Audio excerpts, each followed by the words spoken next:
অত্যন্ত মনোরম দৃশ্য, প্রাকৃতিক পরিবেশ না দেখলেই বোঝা যাবে না।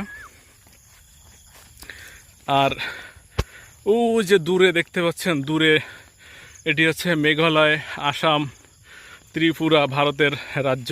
এই রাজ্যের উঁচু পাহাড়। এই পাহাড় আসলে আমাদের থেকে মিনিমাম 50 থেকে 60 কিলোমিটার বা তারও অধিক দূরে অবস্থিত, যেটা আমরা এখান থেকেই খালি চোখে দেখতে পাচ্ছি।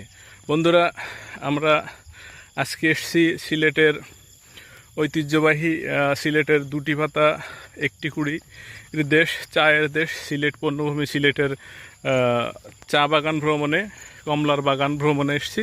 সাথে আপনাদেরকে দেখানোর চেষ্টা করতেছি এই বাগানের প্রাকৃতিক দৃশ্য। এবং ওই যে দূরে সাদা দেখা যায়, এগুলো হচ্ছে ভারতের মেঘালয়, আসাম, ত্রিপুরা, মণিপুরী রাজ্যের পাহাড়, উঁচু উঁচু পাহাড়গুলো।